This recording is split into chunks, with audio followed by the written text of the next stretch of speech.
Good morning, loves. Welcome. Just gonna wait for just a minute to see if anybody comes in and joins in on the conversation today about stress.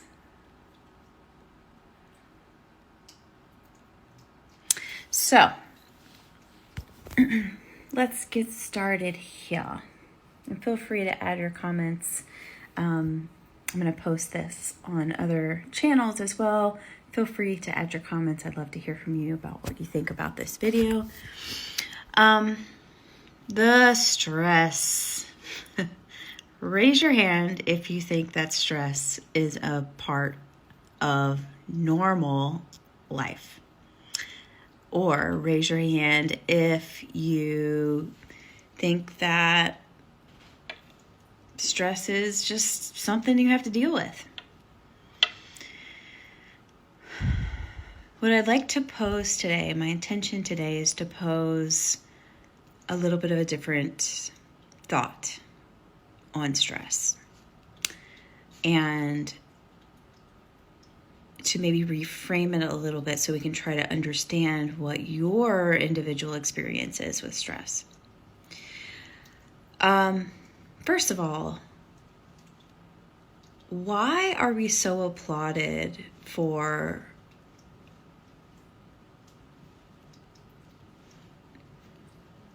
putting ourselves in stressful situations? Yeah. It's a little bit unnerving to me. I grew up in that realm. I grew up with the high achieving mindset.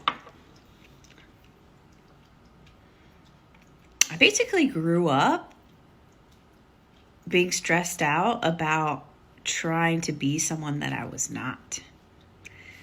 Oof.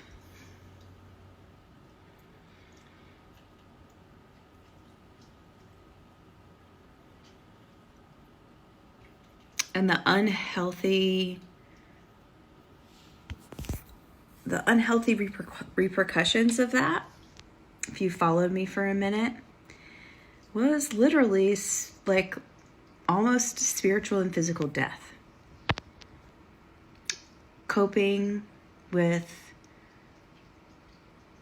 unhealthy people unknowingly, right? Like unconsciously. Hold on, let me unplug this. My bad. Coping patterns with food, unhealthy people, codependent patterns coming up, sex, dieting. Like my body almost died because of my relationship with all these pressures I've been putting on myself. And if you have like an autoimmune disease or even like, I'll talk about this first, but if you have like autoimmune issues and or stomach issues or intestinal issues, this might be something interesting for you to think about. So stress is actually tied to a state in our nervous system. It's called the sympathetic state. And you may have heard about the sympathetic nervous system. And it's there for a really good reason. If you've maybe heard of fight or flight. And that was, back in the day when we were hanging out in caves and stuff. We were like almost a part of our living environment, right? Like we were a mammal living in a world with other mammals that we had to figure out a way to survive and live and thrive and exist. And so that sympathetic state, that fight or flight state, was actually a really great protective mechanism at one point in time. And chronic stress, is tied to a chronic state of activity. And here's what I think it's important to think about is that fight or flight state, like sympathetic state, is not a resting, calm, and connected state. So we talk about relationships here. And in relationship, what do you want? Me? I want connection. I want to be able to receive and give love. I want to be heard. I want to be seen. I want to be cherished. And I can't do that. It's impossible for me to do that in a state of sympathetic or stress, because our body won't let us. And if we're in a chronic state of stress, and what we really want is love and connection, then we have to figure out how to get into a state of calm and connectedness, which also has a name. It's called the ventral state. So how do we do that? Oh yes, I did want to speak about this too, is that when we are in this chronic state of stress, our body functions differently, literally. The hormones that are secreted are active hormones. So like that is a state of activity and fight or flight. And if we're talking about chronic, and we're talking about if you're not in physical danger, look, I'll be honest, I think it's almost everyone. It used to be me. One reason why I do this and speak about this and preach is because this is not normal, y'all. It's one reason why we have so many problems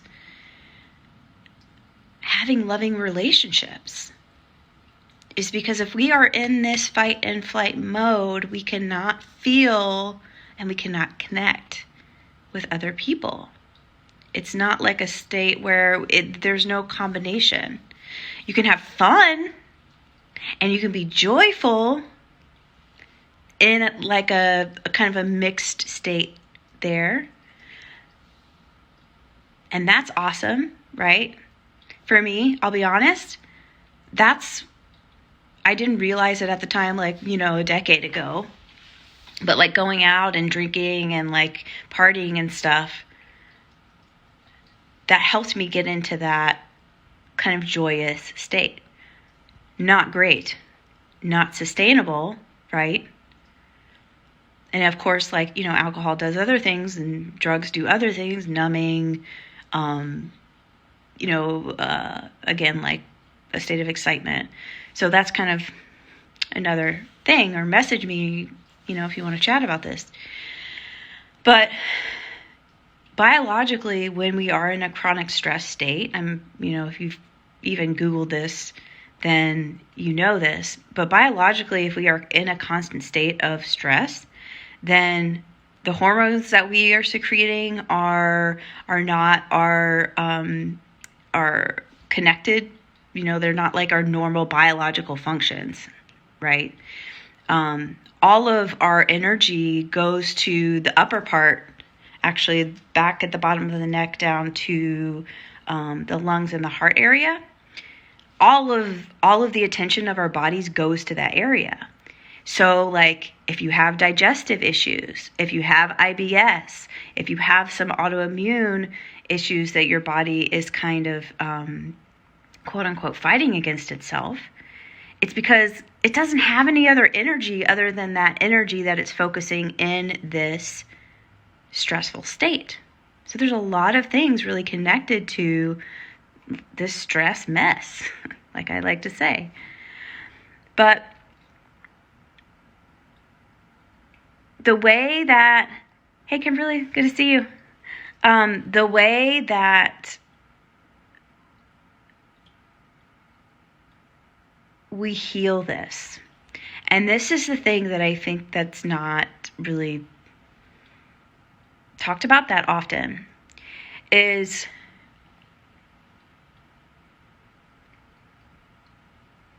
we have to learn we have to learn a lot about like what's going on inside of us. Because if we are not in physical danger and if we are in a stressed or anxiety state, then there's something going on internally that is telling us that there's danger. And from my perspective, I look at the emotional points.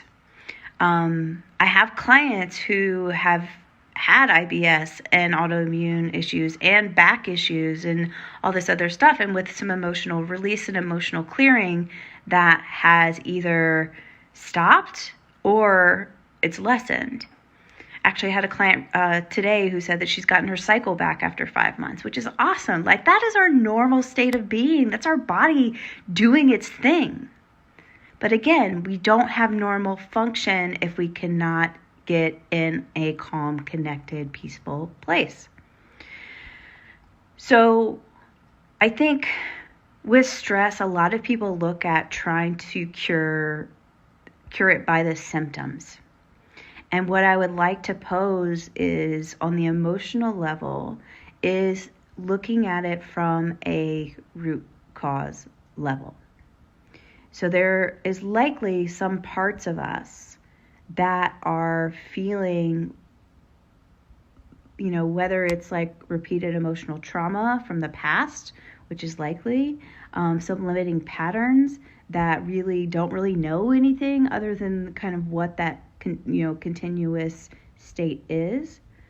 But when we start to clear those blocks, we start to learn that being still is not death, but being still is really a state of love.